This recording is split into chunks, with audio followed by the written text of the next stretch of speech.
Hola, hola, buenos días. ¿Qué tal? Buenos días con todos. Bienvenidos a este webinar de junio que estamos organizando desde la Escuela Profesional de Ingeniería Sanitaria de la Universidad Nacional Santiago Antúnez de Mayolo. Bueno, sean bienvenidos a todos y qué mejor empezar este mes con estos webinars que vamos a ir presentando. Y tenemos en esta primera sesión de junio nada más ni nada menos, le hago la presentación al doctor Bram Leo Willems.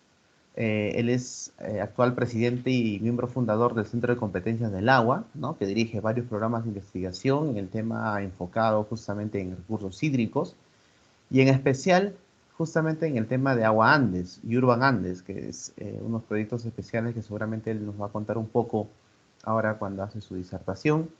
Y tenemos también, es un excelente investigador, actualmente también dirige el MBA en Gestión del Agua, Integral del Agua, en consorcio del CCA y la Universidad Cayetano Heredia. También presenta lo que es la Feria Tecnológica del Expo Agua Perú, ¿no? Y es gerente general de la empresa Agua Andes Innovation, ¿no? Empresa que se dedica justamente a promover soluciones para la remediación de pasivos ambientales y la gestión sostenible de ecosistemas frágiles, ¿no? Él es doctor en ciencias, con mención en física, por la Universidad QIT Leuven de Bélgica y es licenciado en física por la Universidad Nacional Mayor de San Marcos, ¿no? De Lima, Perú. Es profesor de la Universidad Nacional San Cristóbal de Huamanga, investigador de la Universidad Peruana Cayetano Heredia y se ha desempeñado como docente de la Facultad de Ciencias Físicas de la Universidad Nacional Mayor de San Marcos, profesor visitante de la Facultad de Ingeniería Agrícola de la Universidad Nacional Agraria de La Molina y asistente de cátedra también de la Universidad de Bélgica. Dirige también una serie de proyectos internacionales de investigación e información académica en temáticas vinculadas a la seguridad hídrica, alimentaria, energética, recursos hídricos, gestión sostenible de ecosistemas de bofedales, en alianza con universidades internacionales. Y obviamente pues cuenta con publicaciones en revistas científicas, informes técnicos y artículos de divulgación internacional y nacional. Bien, muchas gracias, doctor, por su presencia y bueno, sea bienvenido aquí a la Universidad Antúnez de Mayolo, la Escuela de Ingeniería Sanitaria de Huaraz. Y de esa manera damos iniciado pues estos webinars de este mes. No sé si algunas palabras iniciales, doctor. Tiene usted el micro encendido para su disertación. Bienvenido. Sí, buenos días, muchas gracias Martín, muchas gracias al equipo de la Facultad de Ingeniería eh, Sanitaria, los que están dentro de la Facultad de Ciencias Ambientales.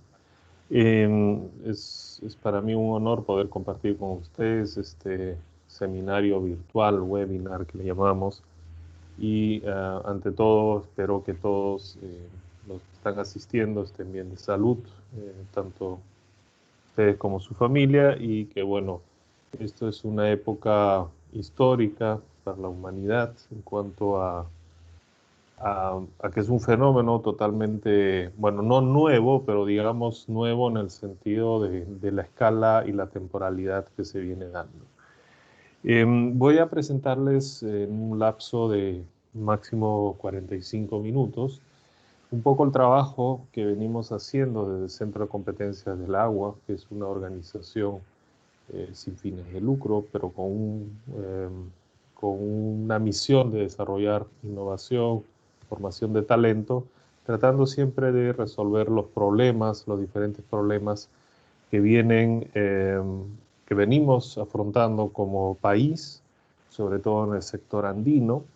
Debo mencionar que uno de los primeros proyectos que hemos realizado como Centro de Competencias del Agua fue conjuntamente con el Instituto Montaña, que tiene una sede en Huaraz. Hicimos un plan de investigación justamente para la universidad, UNASAM, buscando apalancar, digamos, generar iniciativas o estrategias que permitieran que la Universidad Nacional Santiago Antúnez de Mayolo pueda aprovechar mucho más su potencial, dado que está en un lugar estratégico que es justamente a faldas de la Cordillera Blanca, ¿no?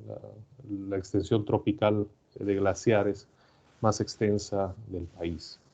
Bien, voy a hacerles una presentación en la cual vamos a discutir y vamos ver varios puntos. Por favor, ¿me confirma si es que se ve la pantalla? Sí, claro, doctor. A ver, por favor. Sí, Ok, puede. perfecto. Entonces, vamos a arrancar con ello. Em, es una, digamos, una presentación en la que quiero tocar varios puntos. No es algo específico en el cual nos vamos a centrar en detalles, sino ver desde una mirada amplia diferentes aspectos que nosotros como académicos, ustedes estudiantes como futuros profesionales y sobre todo en carreras muy relacionadas con la sostenibilidad, y en particular la ingeniería sanitaria es una de las ingenierías más estratégicas que necesitamos para el desarrollo. Entonces quiero tocar varios, me dicen que no se escucha en Facebook. ¿Está todo bien? Sí, ahorita, un ratito, doctor, ahí tenemos un problema técnico. Un ratito, por A favor, ver, están por solucionando. favor, les voy a esperar. Me indican de momento que sea ya. Sí, me parece que se ha ido un poco el audio. Un ratito, ahorita me están avisando.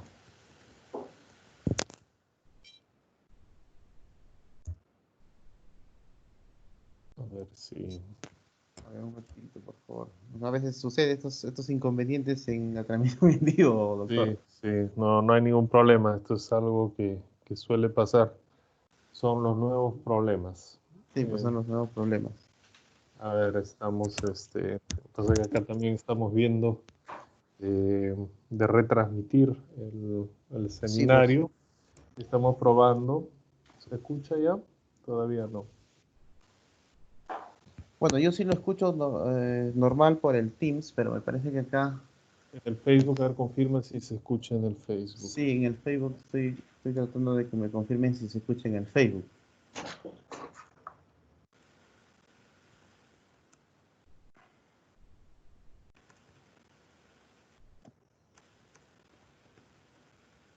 Pero vamos a ver. Ujú. A ver, mientras vamos Claro, mientras. res- resolviendo el tema técnico, porque me imagino que la mayoría de los estudiantes se están conectando vía Facebook. Sí, sí, la mayoría están vía Facebook, se están conectando, Ok, doctor. ok. Ustedes tienen es dentro de la Facultad de Ciencias Ambientales, ¿verdad? Sí, sí, la Escuela de Ingeniería Sanitaria justamente está dentro de la Facultad de Ciencias del Ambiente, ¿no? Que es, Ya. esta facultad es la que tiene dos carreras profesionales que se forman, Ingeniería Ujú. Ambiental y Ingeniería Sanitaria, y justamente estamos promoviendo ese tipo de actividades para un poco ir siempre aprendiendo un poco más de lo que se está haciendo y mejor todavía con ustedes, con personas que tienen este interés por la investigación y motivar así a los chicos, ¿no? De que tengan este interés por el tema de la investigación.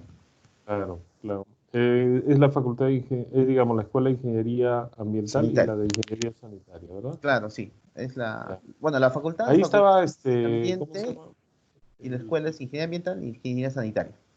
Ingeniería Ambiental. Ya. Ahí no estaba ¿cómo se dice? El gato, le decían el gato, profesor que tenía el laboratorio, creo que ya se retiró. Ah, ya, Sí, es, el profesor Rafael Tauquino, sí, sí. gato, sí, claro, sí, sí. Sigue En él las- trabajando. No, ya se jubiló, doctor. Sí, justo el Ay, año ay. pasado él se ha jubilado. ¿Y quién se quedó a cargo de su laboratorio? Porque tenía un montón de equipos ahí.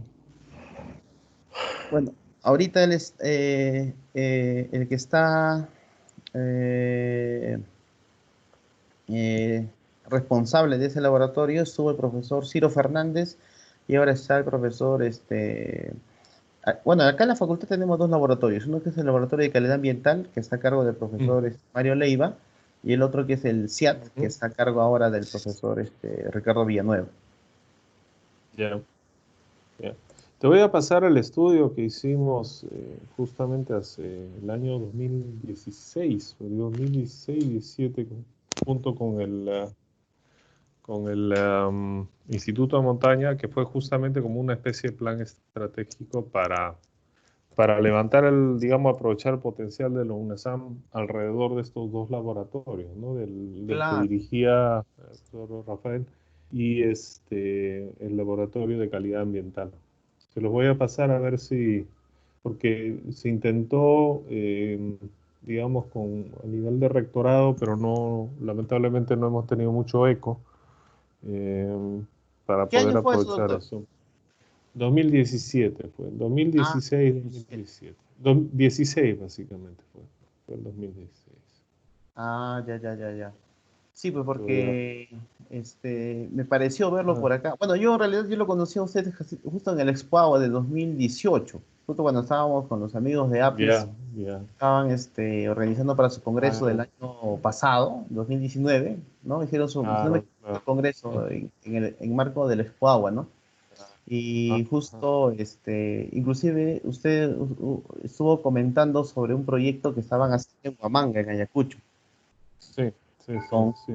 había unas ingenieras, me parece que de ingeniería química, que habían Claro que puesto un piloto, temas algo de, así, de sí, tratamiento, ¿no? sí, sí, sí, sí, Claro, y también me pareció muy, muy interesante el- claro. Ahora les el- voy a mostrar una cosa. Entonces no se escucha nada, porque acá no estamos Sí, escuchando nada ahorita en el justo sensor. me han dicho que lo están otra vez reiniciando, doctor. Un Ah, ratito están más. Sí, reiniciando. sí, un Ya, poquito de paciencia, ok. doctor, por Ya, favor. Sé que justo no, no hay problema, no hay problema. ayer habíamos probado y sí, normal se escuchaba el audio, se transmitía, todo, por eso ya no había Ujú, problema, ¿no? Que no sé por claro. qué ha ocurrido este fenómeno, este impasse. Vamos a ver más. Y una consulta, ahí ¿ustedes tienen facilidades experimentales para hacer tratamiento de agua? Eso es lo que estamos empezando ahora, doctor. Antes, bueno, yo Sí, también, yo soy egresado de acá de la universidad.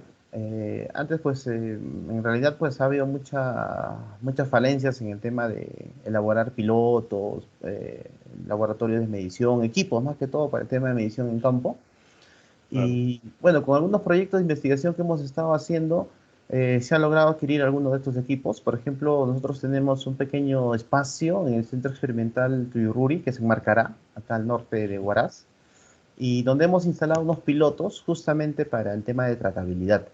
Hemos empezado ahorita con sistemas pequeños, hemos hecho unos tanques Dormu, filtros percoladores, humedales, obviamente a escala pequeña, ¿no? Son humedales de 2 metros cuadrados. El tema de los tanques de filtros percoladores son más o menos de 1 metro cuadrado cada uno. Entonces, son dispositivos pequeños, pero que nos sirven para poder ya sacar datos de tratabilidad y poderlos someter ya a diseños reales.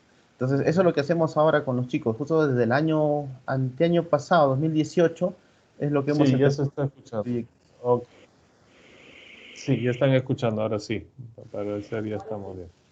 Sí, se escucha ya ahora sí en el... Sí, ahora sí ya se escucha, así que reiniciamos. Tú Sí, por favor, empieza de doctor. nuevo Sí. y cuenta. Hacemos la presentación oficial. Bien. A ver, buenos días, por favor. ¿Qué tal? Buenos días con todos. Disculpen a todos por el impasse que hubo hace un momento por el tema del audio. Pero bueno, son cosas que ya nos iremos acostumbrando en el tema de justamente estas transmisiones en vivo. Bueno, quien les habla, el ingeniero Martín Guamán Carranza, docente, investigador de la Universidad Antunes de Mayolo de la Escuela de Ingeniería Sanitaria. Les damos la bienvenida a este inicio de los webinars del mes de junio. Eh, y qué mejor empezar este, este espacio de compartir conocimiento, de compartir experiencias con la presencia del doctor Bram Willems. Él es justamente uno de los investigadores importantes en el tema de recursos hídricos. Rápidamente voy a leer una breve descripción de lo que él está haciendo y lo que nos va a compartir el día de hoy. Él es presidente y fundador del Centro de Competencias del Agua. Eh, Él actualmente se dedica justamente a la investigación, tiene los programas de investigación en el programa Agua Andes y Urban Andes, es también gestor del MBA en Gestión Integral del Agua en consorcio con el CCA y la Universidad Peruana Cayetano Heredia. Tenemos también que él fomenta, es uno de los gerentes de la Feria Tecnológica Expo Agua Perú y también dirige pues la empresa Agua Andes Innovation, que es empresa que se dedica obviamente a las soluciones de la remediación de pasivos ambientales y gestión de recursos sostenibles, ¿no?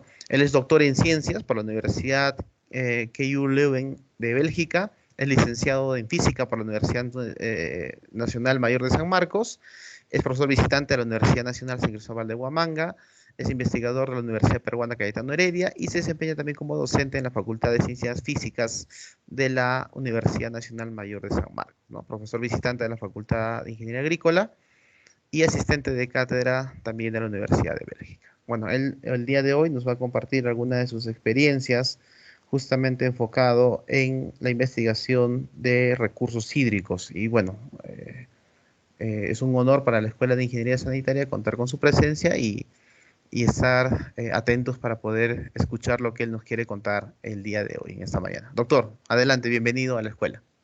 Sí, muchas gracias por la invitación. Para mí un honor poder compartir con ustedes algunos temas relacionados con la gestión integrada de los recursos hídricos. En esta oportunidad dado que entiendo yo son sobre todo los estudiantes de la Facultad de Ciencias del Ambiente de la Universidad Nacional Santiago Antúnez de Mayolo, voy a ver con ustedes algunos diferentes aprendizajes y reflexiones sobre lo que implica gestionar el agua dentro de un contexto del cambio global y darle un enfoque de desarrollo con una mirada desde los Andes. Este es el contenido de lo que les voy a comentar en los próximos 40 minutos, ¿no? Donde vamos a ver varios temas y varios mensajes que me gustaría poder acuñar en esta presentación. El Centro de Competencias del Agua es un centro de investigación independiente, tiene el estatus de una organización sin fines de lucro. Es un centro que fundé a finales de 2014 y es producto de un trabajo de varios años que ya veníamos realizando yo y mi equipo desde la Universidad Nacional Mayor de San Marcos, ¿no? En la Facultad de Física, en la cual empezamos a articular un equipo multidisciplinario con estudiantes no solamente de física, sino también de ingenierías y también de ciencias sociales. Y empezamos a trabajar en todo lo que es investigación, enfocándonos en ecosistemas de cabeceras de cuenca. Y ahí nace el programa Agua Andes. Luego, nuestro trabajo, viendo que también la sostenibilidad no solamente teníamos que fijarnos en las cabeceras, sino en los centros urbanos, que son los mayores atractores de los recursos y los mayores consumidores, es que nace el programa Urban Andes, y eso es entre Agua Andes y Urban Andes.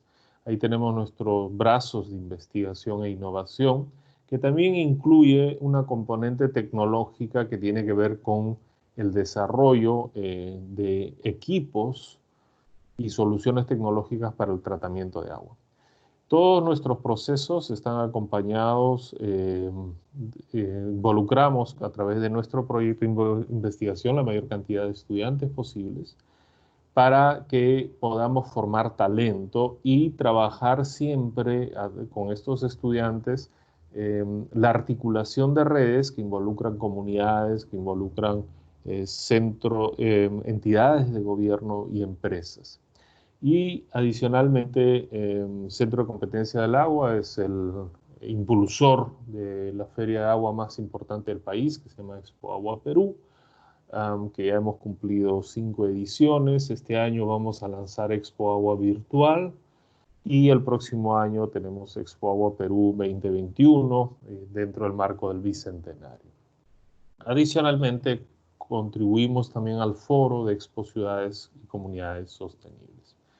El Centro de Competencia del Agua es un centro que nace de la necesidad de articular de una manera eficiente Entidades de gobierno, empresas, la comunidad y la academia alrededor de proyectos que tengan impacto en la población. Entonces, en ese sentido, nosotros trabajamos con una red de aliados, ¿no? Con quienes venimos desarrollando estos proyectos donde se necesita cubrir todavía una brecha de innovación. Nuestro enfoque siempre es desde la mirada de la cuenca, tomando las partes altas como las zonas estratégicas, porque es ahí donde tenemos los recursos, las cabeceras de cuenca, pero también son las áreas donde tenemos recursos minerales que son muy importantes para el desarrollo del país. Entonces, abordamos los servicios ecosistémicos, aspectos que están relacionados, por ejemplo, con la acidez del agua, que puede ser producto de actividades antropogénicas como la minería o abrir una carretera, tú generas fuentes de acidez, pero también las fuentes naturales de acidez. Y en el caso de la cuenca del río Santa, ustedes tienen un caso muy fuerte con el río Negro, ¿no? Que es un río bastante ácido y que tiene un origen netamente natural. Adicionalmente, estamos muy enfocados en lo que es el saneamiento rural, que es uno de los grandes retos que tenemos que afrontar como país, y complementado con el diseño de comunidades y ciudades resilientes.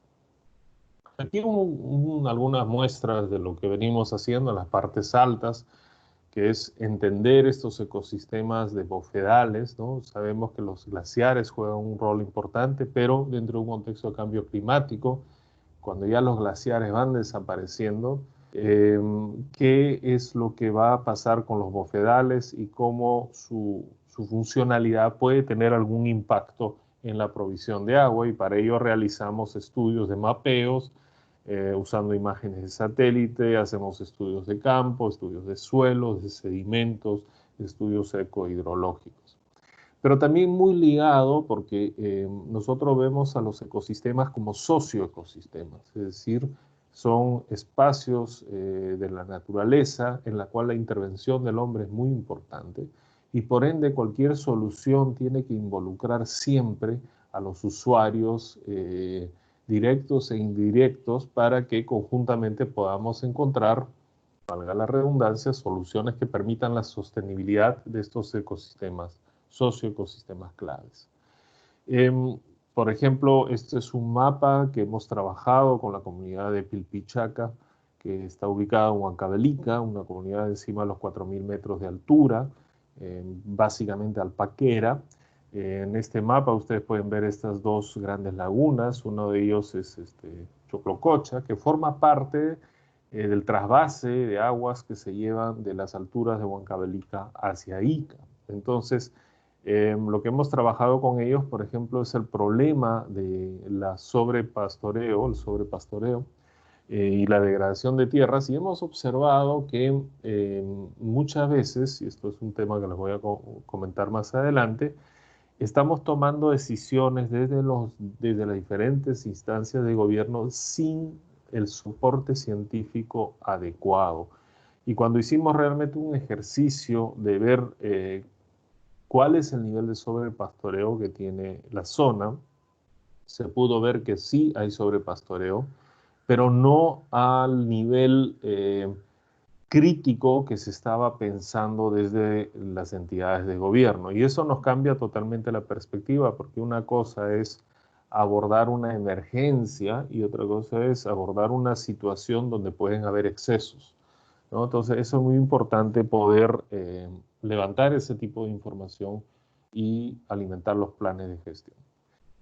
Es muy importante también en toda esta historia que ya no veamos los Andes solamente como comunidades dispersas, como se definía, o aisladas, como se definía en los años 70, 60. Los Andes son centros urbanos crecientes, y un ejemplo clarísimo lo tienen ustedes en Huaraz y toda esta expansión urbana que se tiene, y que es una tendencia natural porque, claro, es más fácil vivir en la ciudad que en el campo, ¿no? Tienes mal que bien todos los servicios a la mano y puedes también diversificarte económicamente. Entonces ahí viene justamente los retos, cómo hacer ciudades y comunidades más sostenibles, y para ello, por ejemplo, hemos trabajado dentro del marco del proyecto de Urban Andes, que es la mirada desde la ciudad hacia la cuenca y ver cómo podemos generar desde los aprendizajes y entendimientos que tenemos de las partes altas de la cuenca, hacer que la ciudad sea a su vez también una cabecera de cuenca. Es decir, que no dependa únicamente del agua que viene de arriba, sino que también tiene capacidad de aprovechar aguas de lluvia, pero también reusar aguas residuales, que también es un recurso muy importante dentro del marco de una escasez hídrica cada vez mayor.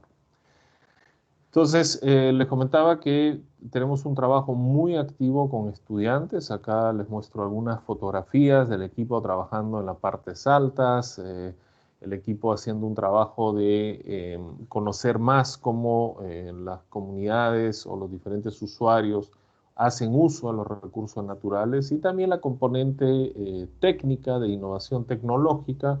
Tenemos dos ejemplos, el de Nasia y el de Álvaro, que Nasia, por ejemplo, trabajó un sistema de tratamiento para reducir en buena medida la turbidez, ¿no? Todo este equipo lo ha construido ella con el profesor Cipriano Mendoza, y Álvaro hizo un trabajo con Wetlands. Ambos equipos fueron, por ejemplo, testeados y validados en condiciones de operación normal dentro de la empresa prestadora de servicios SEDA Ayacucho.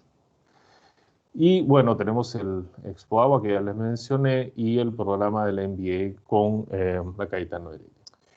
Vamos ahora a conversar un poco, bueno, a comentarles un poco esto, ¿no? Agua y saneamiento, columna vertebral del desarrollo sostenible. Y para empezar ello tenemos que entender un poco o tener una idea de qué es lo que estamos hablando cuando mencionamos desarrollo sostenible. El desarrollo sostenible implica la combinación de estos tres otros factores, es decir, generar crecimiento económico, o sea, cualquier emprendimiento tiene que ser rentable, tenemos que mover el motor de la economía, pero esto tiene que estar articulado con paz social y sustentabilidad ambiental. Y esto implica también un cambio de diseño en cómo vemos nosotros los negocios. O sea, los negocios usualmente siempre se han enfocado netamente en el crecimiento económico y todo lo demás es como que problema del gobierno. Ahora tenemos que repensar los negocios y que el tema de sustentabilidad ambiental y paz social no sea algo como que responsabilidad social de la empresa y poner mis tres tachos de diferentes colores para decir que estoy apoyando el medio ambiente. No, nuestro motor de desarrollo, nuestro negocio, tiene que involucrar como parte inherente estas otras dos componentes.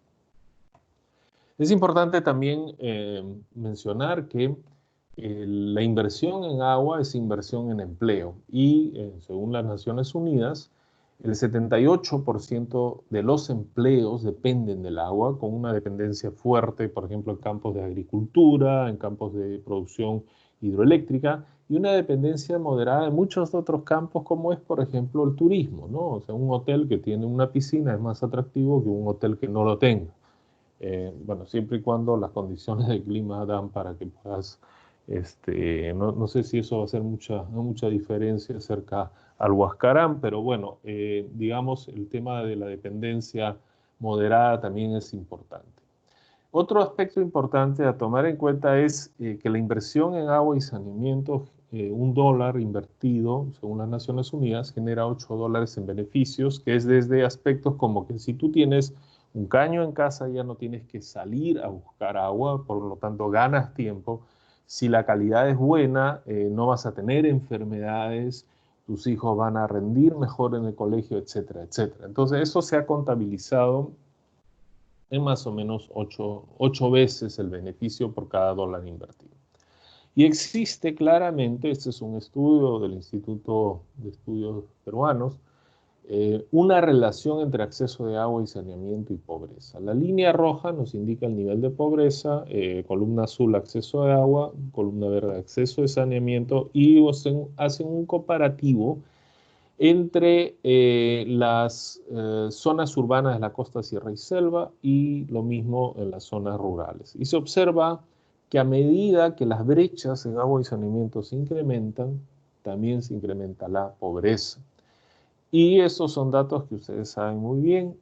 Según el Ministerio de Vivienda, Construcción y Saneamiento, más de 3 millones de peruanos no tienen servicio de agua potable, y más de 8 no cuentan con un servicio de alcantarillado. Ahora, una cosa es tener agua, pero hay que ver la calidad y hay que ver la accesibilidad, ¿no? Es decir, cuántas horas al día tengo yo agua. Y ahí las cosas, las brechas se hacen mucho mayores.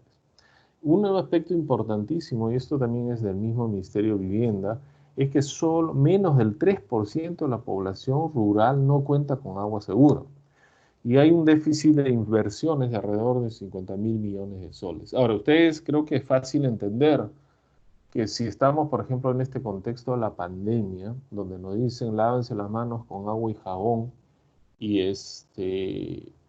nos piden que no salgamos, ¿no? O sea, imagínense para las poblaciones pues, que no tienen el recurso y tienen que salir, etcétera, y más eso aunado a la pobreza, el no tener agua potable es un factor clave para tener un sistema de salud muy frágil, ¿no? Entonces hay que revertir eso. Y se observa claramente en estudios, por ejemplo, de malnutrición o de desnutrición crónica de niños, que en el caso de Ayacucho, esto puede llegar casi encima del 40%. Y ahí como país estamos realmente fallando porque después de 20 años de crecimiento económico y de cifras macroeconómicas exitosas, entre comillas, seguimos padeciendo estos problemas.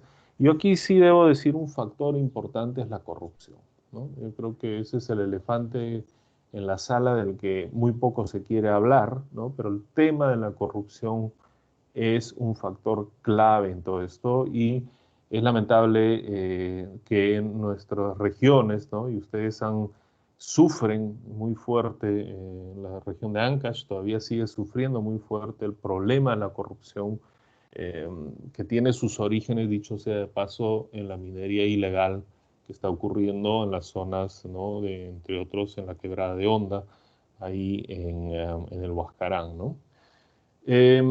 Entonces necesitamos cierre de brechas. ¿Para qué? Para una salud pública robusta y una reactivación económica.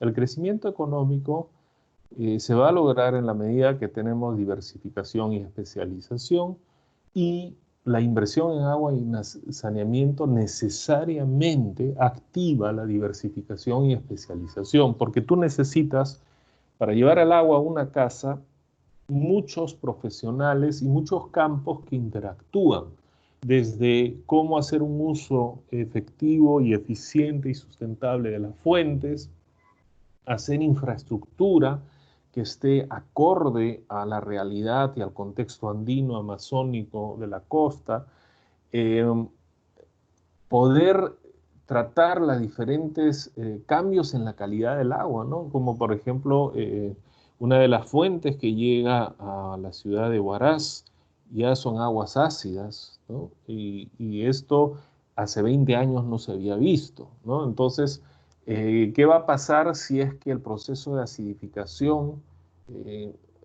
se incrementa? Entonces vamos a tener cada vez mayores y mayores problemas en ellos. Entonces, el otro aspecto es que la inversión en agua y saneamiento obviamente da soporte a otros sectores importantes como las industrias, etcétera, y todo ello va a contribuir a este crecimiento económico. Veamos ahora un poco desde nuestro contexto cómo es que estamos viendo el cambio global, porque como ustedes bien saben, estamos dentro de un contexto de cambio global, hablamos del cambio climático, pero ¿cómo lo podemos entender si es que nosotros, cómo es el impacto en el Perú? Y nos ayuda bastante posicionarnos en los Andes y verlo a través del ciclo hidrológico. Para empezar, hay que ver la gran fotografía, ¿no? El clima, el aspecto climático en el Perú está influenciado por el anticiclón del Atlántico y el anticiclón del Pacífico. El anticiclón del Pacífico, en este movimiento de masas, genera la famosa corriente Humboldt, que va de sur a norte y que a su vez interactúa con la corriente del Niño, que son aguas calientes, que viene del norte hacia el sur. Y esto también está influenciado por las masas de aire húmeda y caliente que vienen a través de la Amazonía. Entonces, esa combinación de ciclos, de movimientos de aire y de masas de agua, conjuntamente con los Andes peruanos, es lo que nos da esta riqueza de ecosistemas y de climas que nosotros vemos. Y en esencia, digamos, en condiciones normales, la precipitación viene de la selva, ¿no? Y que son las masas de humedad que van subiendo hacia los Andes y van precipitando, y hacia la costa, que justamente por esa combinación de Andes más corriente fría de agua de los Humboldt, hace que sea desértica, dependa completamente del agua que es almacenada y que llueve en las partes altas, ¿no es cierto? Entonces, a escala global lo que estamos observando es el cambio climático, que su efecto más visible es la elevación de la temperatura con la altura. Y bueno, ustedes, digamos, no les tengo que contar esto, ustedes lo ven en la Cordillera Blanca, la disminución dramática y hasta desaparición de glaciares en algunos sitios. Sabiendo que los glaciares son almacenes de agua, entonces la pregunta es qué va a pasar, ¿no? Con la cantidad de agua que vamos a tener en la medida que vamos perdiendo los glaciares. Ahorita lo que tenemos es más agua, porque más glaciar se deshiela, estamos consumiendo las reservas, y eso, por ejemplo, se está aprovechando, entre otros, a través del proyecto Chavimochic, ¿no? Que están jalando agua toman el agua en cierta altura del río Santa y eso lo derivan hacia las regiones de La Libertad, favoreciendo la agroexportación, que es a su vez, eso es una manera de aprovechar. Pero eso hay que ver a futuro cuán sostenible es. El otro tema es qué va a pasar con estos ecosistemas, socioecosistemas, como son los bofedales, que también son colchones de agua y también son almacenes de agua naturales, ¿no? Junto con los glaciares y los lagos. El otro enemigo silencioso que ya está empezando a aparecer es justamente lo que les mencionaba, esta acidificación de agua. Esto es una fotografía tomada en la zona de Huaraz por mi colega Raúl Loaiza, con quien, dicho sea de paso, tenemos un proyecto ahorita en la Cordillera Blanca, en el cual estamos monitoreando toda la calidad de los afluentes que ingresan al río Santa. Y acá lo que se observa es la presencia, bueno, de aguas ácidas y presencia de metales, lo que a su vez genera la acidificación y la movilización de agua por un fenómeno natural, es decir, la geología, el retroceso glaciar expone roca pilítica que al entrar en contacto con agua y oxígeno produce sulfuros, ácidos, y aguas ácidas movilizan metales. Y esto en zonas donde no hay minería. Entonces, este es un aspecto, un problema emergente a tener en cuenta porque hay una tendencia de acidificación en varias zonas de las fuentes de agua que alimentan el río Santa. El otro aspecto es a escala regional y ahí tenemos que combinar aspectos climáticos con antropogénicos. Este es un mapa de la humedad, de la cantidad de agua precipitable que está en la atmósfera. Esto se obtuvo a través de un trabajo de tesis de un estudiante mío en la San Marcos. Y lo que se observa es obviamente la zona de la selva donde hay mayor cantidad de agua precipitable, o sea, agua que se puede convertir en lluvia, ¿no? Y en los Andes esto disminuye también por la altura y si vamos de norte a sur la disminución es mayor. Es importante tener en cuenta que buena parte de la precipitación en los Andes proviene de la Amazonía. Y la Amazonía se sabe que 30-40% de la lluvia es reciclada, es decir, lluvia que cae es absorbida por las raíces, consumida por las plantas y luego las plantas sudan, o sea, evapotranspiran, y eso vuelve a subir a la atmósfera y nuevamente se condensa y es nuevamente lluvia que cae. Pero ¿qué está pasando en la Amazonía? Es que estamos deforestando como locos, ¿no? Si no me equivoco, más de 3 o 4 canchas de fútbol eh, por hora, creo que las cifras son mayores, y por lo tanto estamos debilitando esa bomba de reciclaje de agua. Eso nos puede conllevar a problemas fuertes de sequía más adelante. Entonces, el problema de que Huaraz o Lima o cualquier ciudad de Perú va a tener la sostenibilidad del agua, hay que ver el país por completo, hay que ver a escala global, a escala regional, y mirándolo desde las cumbres es muy importante, porque claro, si tengo menos agua que se produce en la Amazonía, tengo menos agua que se va a almacenar en las partes altas, y si encima se me derritan los glaciares y se me calientan los humedales, hay una serie de problemas que ya puedo ir previendo y cómo me anticipo a ello. Y a escala locales los efectos son netamente antropogénicos, ¿no? Ahí tenemos cambio de uso de suelo, sobrepastoreo, minería, crecimiento urbano, etcétera, etcétera. Esta es una foto de agricultura que está ocurriendo en Apurímac a más de 4.000 metros de altura, donde además por la topografía permite la mecanización de la agricultura, lo que a su vez es una oportunidad, pero también es un reto, ¿no es cierto? ¿Por qué? ¿Y por qué está ocurriendo esto? Porque la temperatura se está incrementando y permite que la frontera agrícola suba. El reto clave es la gestión de la escasez.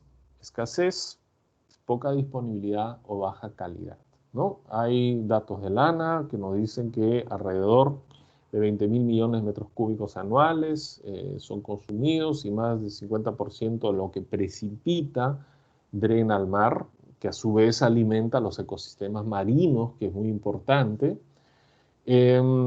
Y si es que nosotros vemos a grandes rasgos, el Perú tiene dos grandes retos, ¿no? El de la cantidad de agua, ¿no? El 60% de la población vive en la costa y ahí se genera el 80% del PBI, es decir, 6 de cada 10 peruanos viven en zonas de estrés hídrico permanente y 8 de cada 10 soles se producen en estas zonas. Por lo tanto, tenemos una población y economía muy expuestos a la escasez del agua. El otro gran reto es en cuanto a la calidad, ¿no? Producimos cerca de 2.2 millones de metros cúbicos de aguas residuales por día y eso tenemos que saber manejarlo porque son retos que a nosotros nos van a tener que son retos que tenemos que afrontar como sociedad. O sea, y además es también un recurso importante que se puede aprovechar y que no está siendo aprovechado, que es cuando tratamos aguas residuales, podemos generar, si nosotros vemos las plantas de agua, las plantas de tratamiento de aguas residuales, no como simplemente limpiadores, sino como productores de fertilizantes, de energía y de agua limpia, entonces entramos en una dinámica de economía circular y podemos generar muchas oportunidades a su vez de generar trabajo haciendo ese tipo de inversiones. Muy bien, de acuerdo a la Autoridad Nacional del Agua, el mayor consumidor sigue siendo la agricultura, tenemos también la población, la industria, se habla de la minería del 1%, cabe resaltar también que la minería autorrecicla mucho el agua que hace dentro de sus procesos.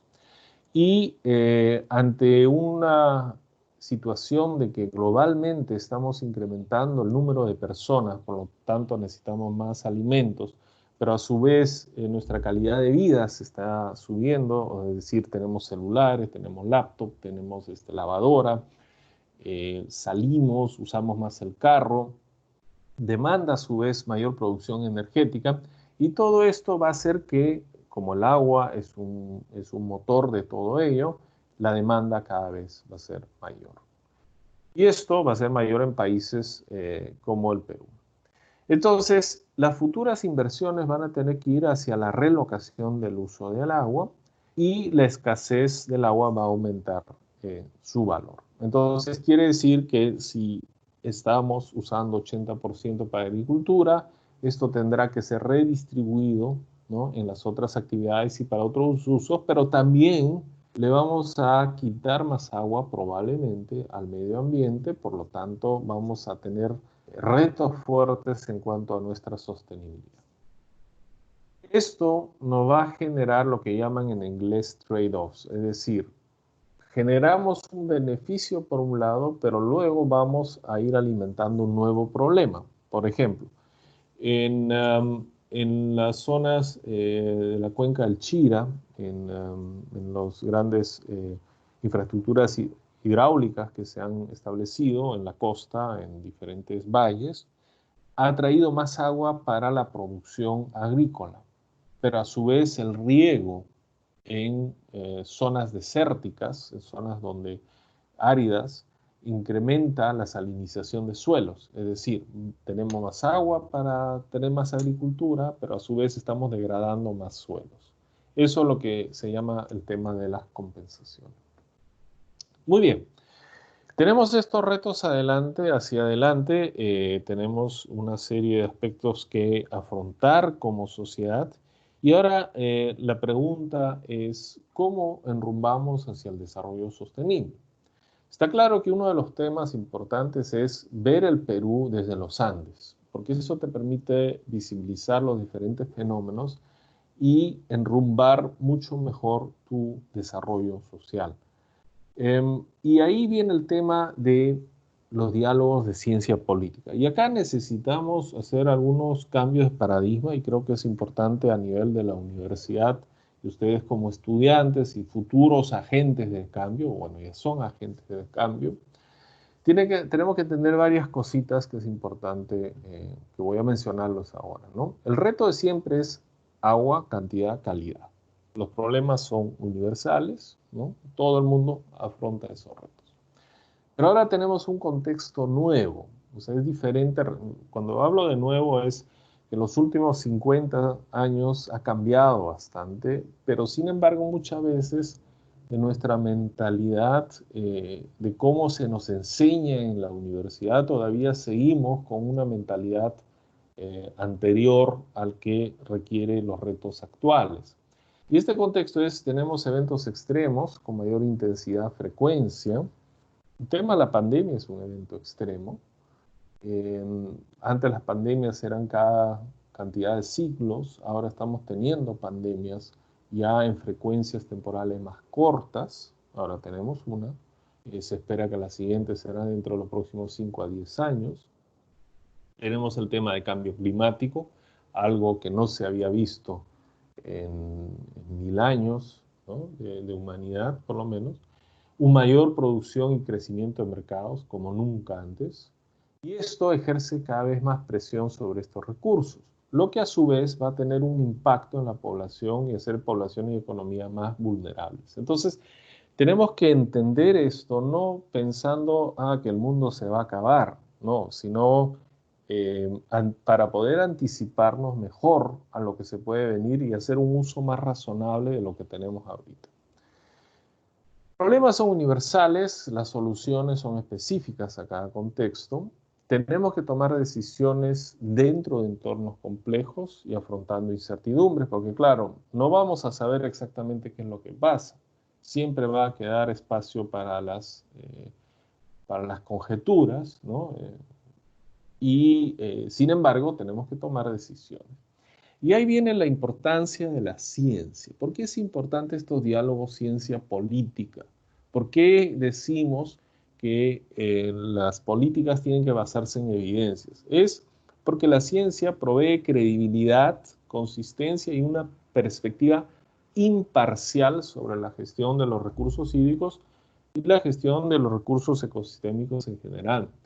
Y a su vez los datos y resultados del análisis científico cuantifican las opciones existentes que podemos tomar y esto nos permite reducir en buena medida la incertidumbre. Otro aspecto importante que tenemos que tomar en cuenta, porque seguimos pensando, soluciones es ingeniería cuadriculada, dura, no. Ya no podemos pensar como piensa un ingeniero cuadriculado para resolver un problema del agua. Por ejemplo, el problema del agua no es tanto la solución tecnológica o la falta de dinero, muchas veces es la aceptación social, ¿no? Y eso es algo que no nos enseñan todavía a plenitud en las universidades y que tenemos que tomar en cuenta. Entonces, hay que combinar que además de ser tecnológicamente factibles y económicamente viables, deben ser adoptables por la sociedad. Entonces, cualquier solución tenemos que hacer partícipe a la sociedad, a la comunidad, al vecindario, para que las expectativas que ellos tienen de solución dialoguen con la factibilidad tecnológica y con la viabilidad económica. Y esto requiere un enfoque inter y transdisciplinario. O sea, interdisciplinario es cuando diferentes profesiones se juntan para resolver un problema. Transdisciplinario es cuando incorporamos aquel conocimiento que no es académico. Por ejemplo, el conocimiento tradicionales que están que han sido transmitidos generación tras generación en nuestras comunidades campesinas y también en las comunidades indígenas de la Amazonía. Hay mucho conocimiento ahí que que no entró al campo de la academia, pero que es muy importante y muy útil para abordar los retos en estos contextos.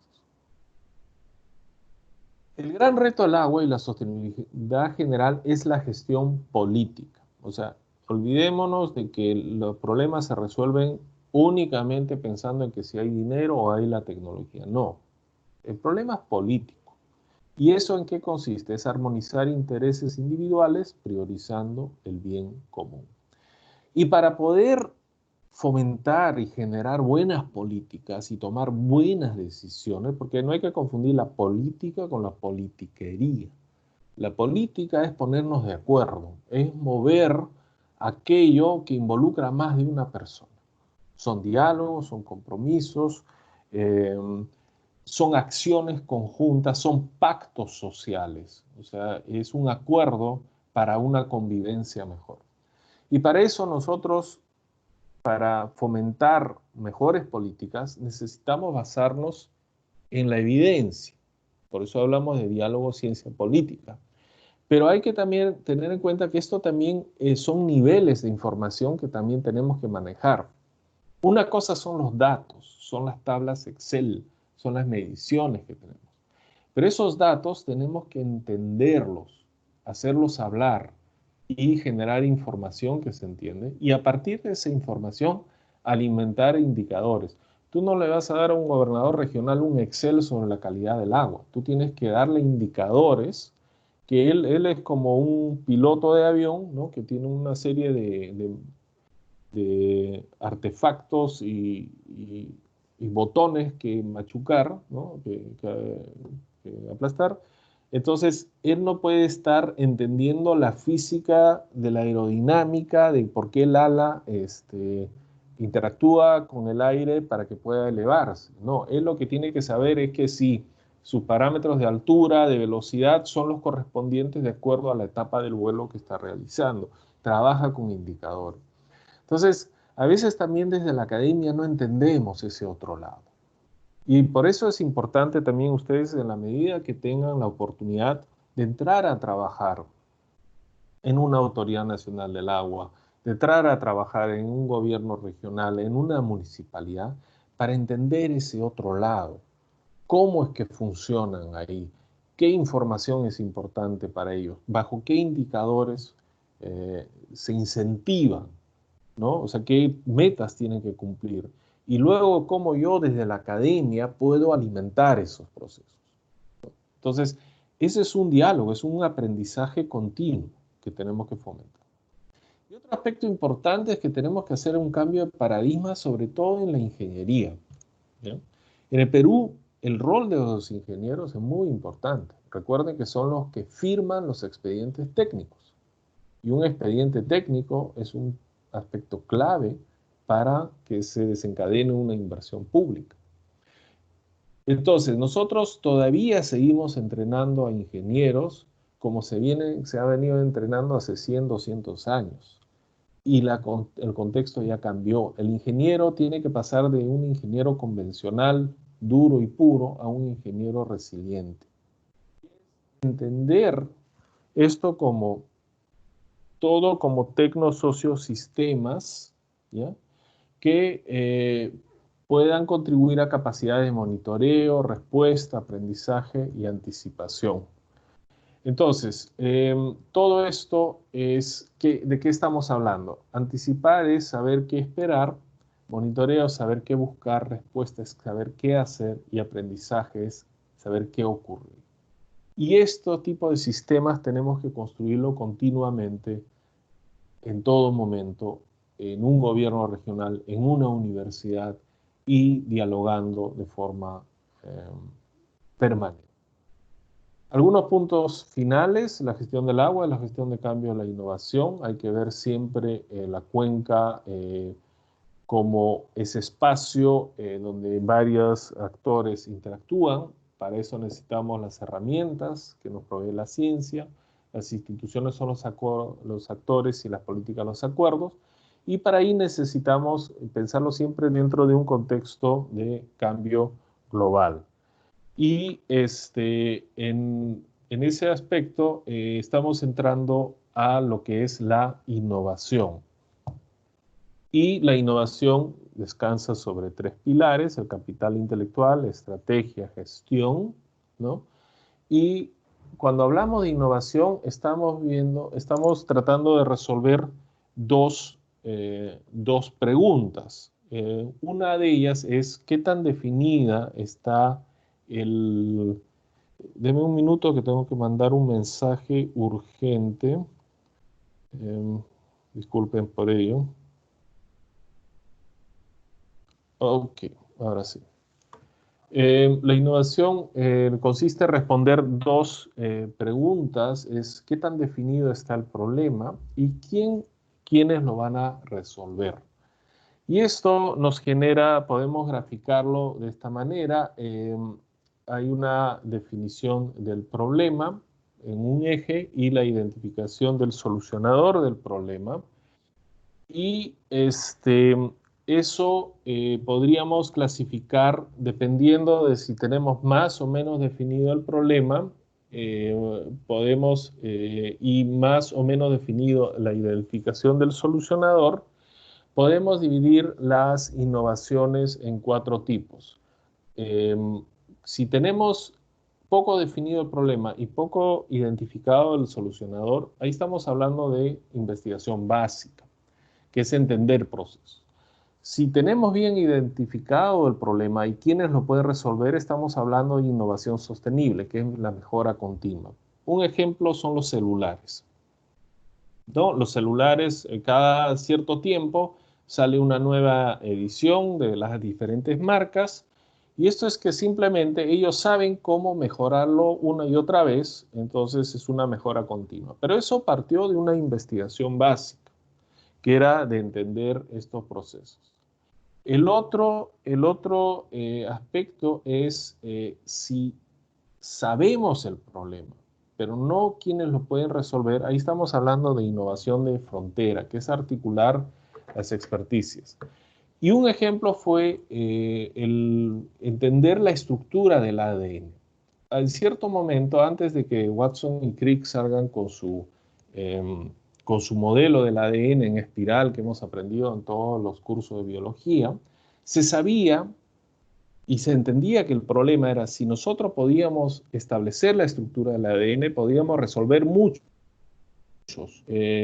problemas médicos y de diferentes tipos, genéticos, etcétera, ¿no?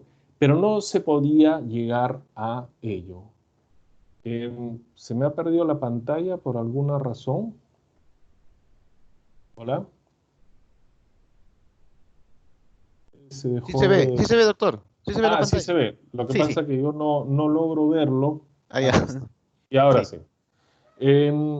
Me refería a la estructura. Se sabía muy bien que conociendo la estructura podíamos nosotros resolver muchos problemas, pero no se tenía claro quiénes podían llegar a determinar esa estructura. Y recién cuando se combinaron experiencias de rayos X con biología molecular, con la parte de medicina, es que se pudo articular estas experiencias y estas perspectivas para generar una innovación, un salto de frontera. Y el otro es lo que se llama la investigación disruptiva. Un ejemplo es Google, ¿no? Teníamos Google y no sabíamos para qué nos servía esto. Pero para ello se tuvo que generar un modelo de negocios, diciendo Google es gratis, ¿no? Tú lo empiezas a usar, pero te das cuenta que de pronto te empieza a resolver problemas, necesidades que tú los tenías ocultos, que no estaban visibles, y empiezas a hacer cada vez un uso mayor de esta plataforma. ¿Y cuál es el negocio de Google?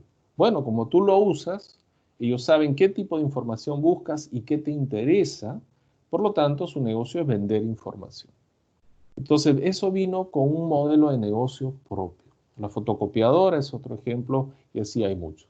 Entonces, es importante, quería mencionarles este gráfico que nos permite un poco entender los diferentes tipos de innovación que existen. Uy, ahora se me colgó el... Muy bien. Solamente para resumir y terminar, digamos, con mi exposición, agua y saneamiento son claves para lograr una reactivación económica y salud pública robusta.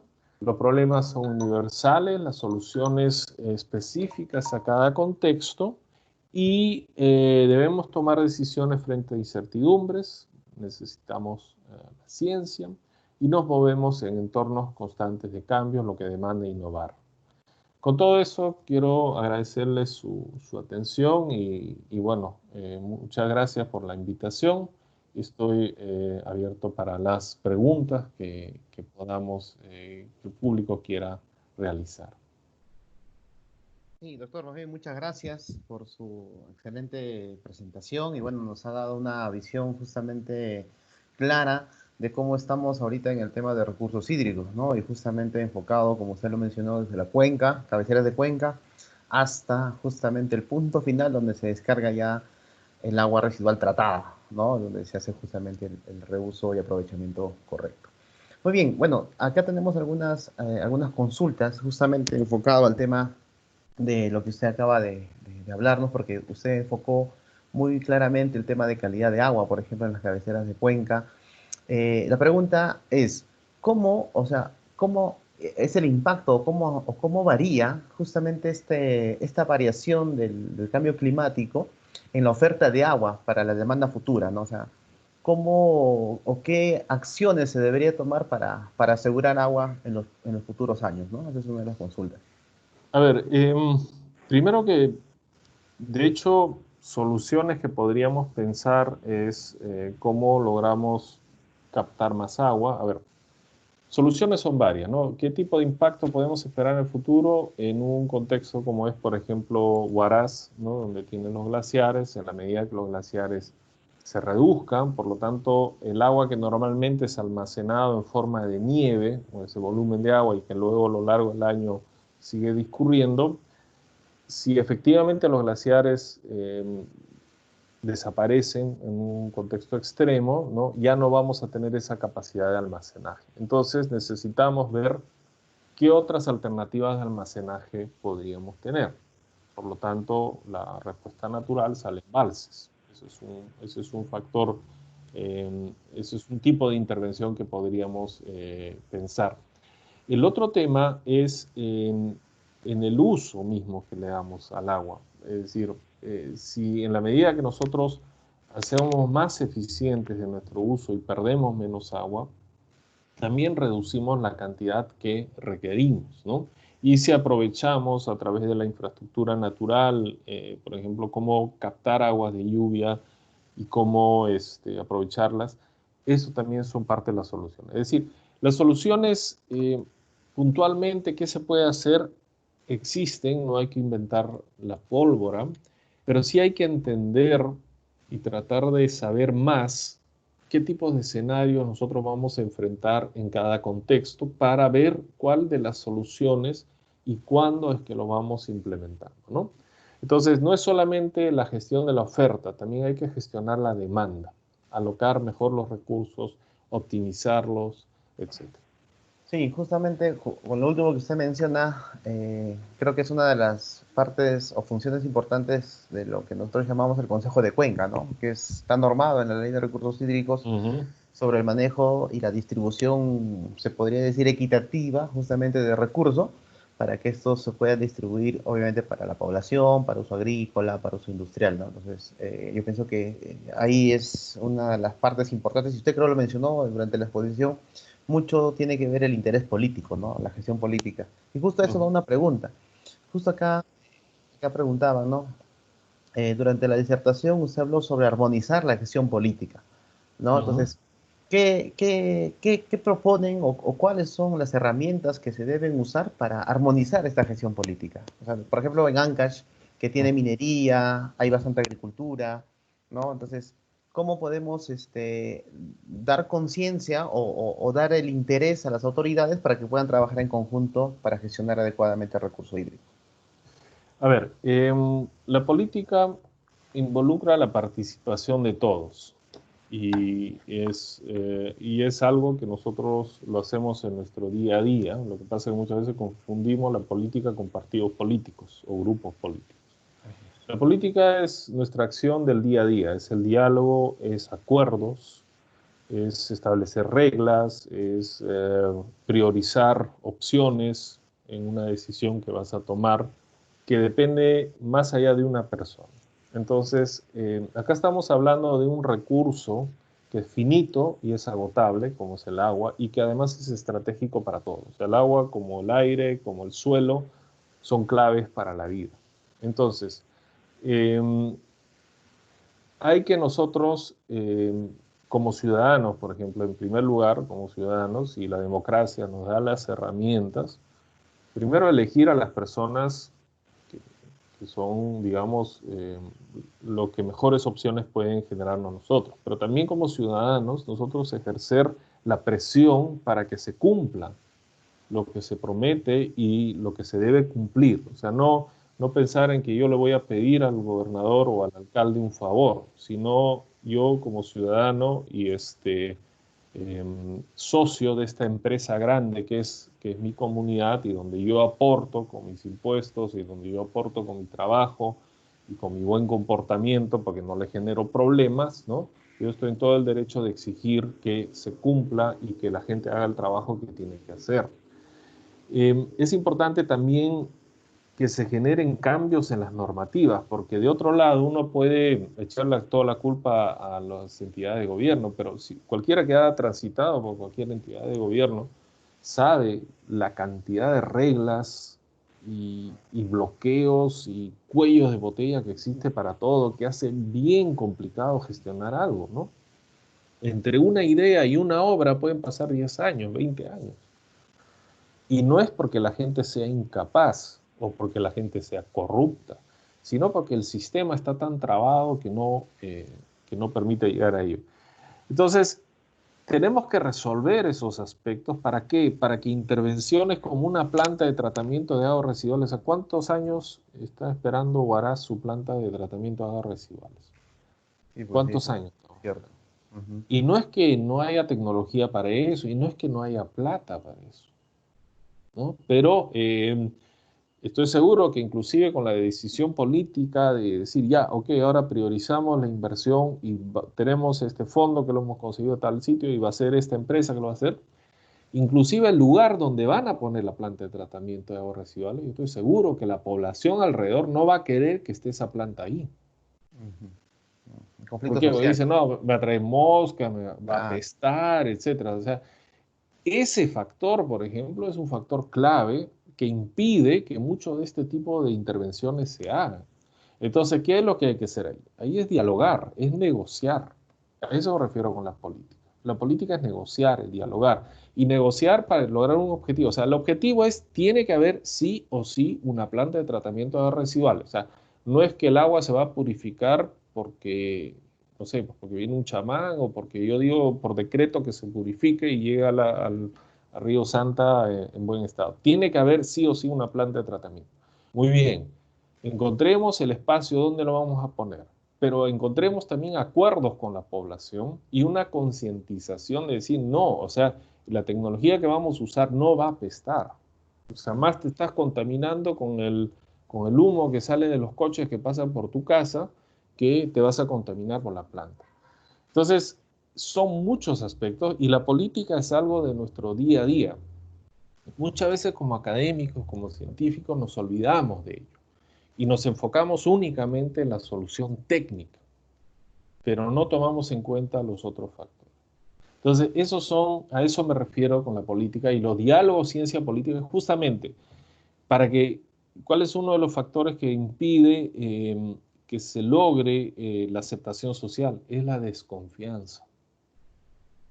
Pero ¿qué es lo que te da la ciencia? La ciencia te da imparcialidad, te da confianza. Porque claro, yo puedo venir como una empresa y puedo decir, mi tecnología funciona. Y dice, ah, pero este quiere venderme la tecnología. O el gobierno regional le dice esto, ah, pero este me está engañando. ¿Cuánto será su tajada? ¿Me entiendes? Entonces, generamos una cultura de la desconfianza. Confianza, claro. La ciencia lo que te da es justamente las bases, la evidencia, eh, que permite de alguna manera allanar el camino de la confianza. Eso también es política. Sí, sí, bueno, sí, doctor, creo que se ha sido bien claro justamente en el tema de lo que acaba de explicar ahora último, del tema de confianza, ¿no? Que la población entienda de que nosotros como académicos o también la parte privada, ¿no? Plantea soluciones para el bien común. Y obviamente, pues, hoy en día esos aspectos están un poco distorsionados por la situación en la que estamos, pero que obviamente nos toca seguir en la brega, ¿no? Seguir luchándola, seguir insistiendo, dando a conocer a la gente el beneficio que tienen estos proyectos y garantizar la sostenibilidad. Y justamente eso va a otra, ya casi la última pregunta, doctor. Justamente usted hablaba sobre el tema en lo que se refiere a la zona rural, ¿no? Usted nos ha mencionado que había varios ejemplos que ustedes han estado desarrollando con el proyecto Agua Andes. Y justamente una de las preguntas era, en zonas rurales se aprecia que hay muchos sistemas de agua potable, saneamiento, que no tienen calidad de agua, no funcionan, no son sostenibles. ¿Qué le falta a esos proyectos para darle sostenibilidad? Para que no solamente queden en el papel o no solamente queden en la estructura. Yo creo que el factor clave en el saneamiento rural es que tenemos que pasar de un enfoque asistencialista, donde el papá Estado te resuelve todo, ¿no?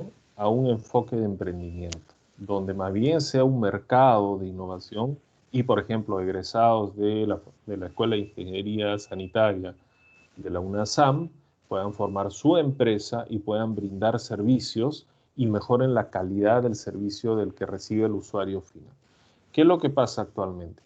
Lo que tenemos es, en este enfoque asistencialista, ya yo Estado te pongo tu instalación, te pongo tu tanque de colección, tu distribución, organizo la junta de la comunidad de usuarios, que puede ser una HAS, y tú te encargas pues de glorificar y mantener y operar, etc. Cuando uno vive en la ciudad, uno lo único que hace es abrir el caño y pagar tu recibo. Y tú no te encargas de ver la distribución de tu agua, de glorificar tu agua, etc. O sea, tienes un servicio dado. Y eso es factible porque hay una economía de escala. Es decir, una cantidad de gente pagan su tarifa, con eso mantengo, opero, etcétera, etcétera. En el campo rural lo que se hace es, allá, ese modelo de ciudad lo hacemos chiquito y lo llevamos y lo dividimos en diferentes zonas. Pero la comunidad se encarga del resto. Entonces, claro, funciona mientras sea nuevo, pero cuando empiezan a haber problemas depende mucho de la comunidad. Entonces, cuando hablamos de un enfoque de emprendimiento, es que las comunidades ya no tengan que hacerse cargo de operar y mantener su infraestructura, sino que hayan empresas locales, proveedores de servicios locales, que puedan hacer eso y que más bien la comunidad simplemente pague por el agua que tiene que pagar. Ahora uno puede decir, ya, muy bien, pero eso va a incrementar la tarifa. Ok, va a incrementar la tarifa, pero lo que podemos hacer es que más bien el dinero que normalmente el Estado gasta en infraestructura que después se va malogrando o que se pierde en corrupción muchas veces, porque eso yo he visto en el caso del Braem, o sea, plantas de tratamiento de 5 millones de soles, de 6 millones de soles que no funcionan, esos son robos descarados, lo que ha sucedido ahí, y eso ocurre en muchos lugares. Muy bien, ese dinero vamos más bien a contratar servicios para que empresas, por ejemplo, de egresados de la UNASAM, empresas ofertantes locales, les pagamos por el servicio, pero le decimos ya muy bien, yo te voy a pagar tanto, pero el agua que va a recibir esa comunidad es de esta calidad, tantas horas al día, etc. Entonces ahí cambiamos de un mercado, de un enfoque asistencialista a un mercado de emprendimiento. Y yo creo que quizás con esta palabra voy a finalizar mi intervención agradeciendo nuevamente la invitación. Quiero decirles a los estudiantes, ¿no?, de la Facultad de Ciencias Ambientales y los estudiantes en general de la UNASAM, ustedes son agentes de cambio, ustedes son los profesionales cuyas familias se han esforzado para que vayan a la universidad, para que generen un bienestar. Y en el particular, la ingeniería sanitaria es una carrera estratégica en estos tiempos. Así que tómenlo eso con pasión, con responsabilidad, con decisión, y no importa, no vamos a cambiar el mundo, pero por lo menos vamos a mejorar nuestro entorno. Entonces, esos granitos de arena que hagamos, cuanto más somos, como dice, hay una canción que dice, mientras caminamos más, mayor va a ser el polvo que vamos a levantar. Entonces ese polvo es el de la esperanza, es del desarrollo, y eso está en nuestras manos. Sí, muy bien. Sí, gracias muy bien, doctor, por sus palabras y bueno, motivando a los chicos de la carrera de Ingeniería Sanitaria, como usted lo ha dicho, es una especialidad muy bonita, es una carrera muy estratégica para el sector saneamiento, para el sector salud, ahora que estamos con esta etapa de pandemia. Y obviamente sus palabras aseguro que motivan mucho a los estudiantes para que puedan culminar esta especialidad que, como usted lo ha dicho, hay muchos problemas por solucionar y creo que la mejor forma, lo que usted mencionó en la última exposición, es la innovación y el emprendimiento, ¿no? Dar soluciones prácticas de acuerdo a nuestra realidad. Nosotros acá en Ancash, y obviamente los profesionales que van saliendo para diferentes sectores, en costa, en selva, siempre tienen que estar en ese rubro. Doctor Brand, muchas gracias. Le Muchas agradecemos gracias a por su ustedes. tiempo, por su disposición. Ya le vamos a hacer llegar el certificado correspondiente por la participación de estos webinars que estamos organizando en la Escuela de Ingeniería Sanitaria. Y en cualquier momento, pues lo tenemos ya Yo de forma encantado, presencial, doctor, por favor. Queremos encantado, encantado, enseñarle sí. el Centro Solamente decirle Experimental que Tuyururi, que estamos haciendo investigaciones también ahí. Quizás podemos unir esfuerzos para hacer investigación. De hecho estamos ahorita en un proyecto conjuntamente con la Universidad Cayetano, INAIGEM, con la Unidad de Glaciología de Huaraz y también con la UNASAM, ¿no?, a través del Laboratorio de Calidad Ambiental, un proyecto con universidades inglesas, y estamos, entre otras cosas, además de monitorear la calidad del agua a lo largo de la cuenca, estamos monitoreando el funcionamiento de un humedal para tratamiento de aguas ácidas que está en Campanayo. Ah, Campanayo, le sí, sí, llaman Campanayo. ustedes. Campanayo, claro, porque en quechua de Ayacucho es Campanayo y en ustedes Ajá, es Campanayo. Campanayo. Es distinto, muy distinto el quechua, Cambió la tilde, ¿no? cambió. Cambia la tilde, sí, sí, y no, así que yo en las próximas visitas que haga a Huaraz, una vez que se pueda, que además es un lugar fantástico, el paisaje es impresionante y claro, da a entender por qué mucha gente que viene de diferentes partes del mundo se queda ahí, ¿no? Porque es Claro, algo bonito. impresionante lo que tienen allá. Yo encantado y de visitarlos, y también un próximo webinar, por favor, estoy a la orden. Muy Muchas bien. gracias. Sí, muchas gracias, doctor. Un abrazo a la distancia y bueno, bienvenido siempre a la EPIS y aquí a la UNASAM en Huaraz. Gracias Y a por todo. cuidarse. Nos Sí, vemos. claro. Cuídense. Chao, chao. Igual, gracias.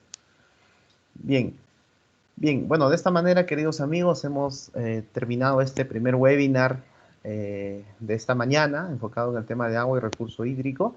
Y solo para recordarles que también en la noche tenemos otro conversatorio importante, pero ya enfocado al tema de residuos sólidos, que es otro eje importante en lo que se refiere a la formación de ingeniería sanitaria. Entonces los invitamos para que en la noche también nos acompañen. Tenemos a un invitado también muy importante, un investigador en el tema de residuos sólidos y obviamente pues también dispuestos para seguir aprendiendo en estas etapas de pandemia. Entonces, nada más que agradecerles por su presencia en esta primera sesión y ya nos estamos viendo en las siguientes sesiones futuras. Buenos días con todos y gracias.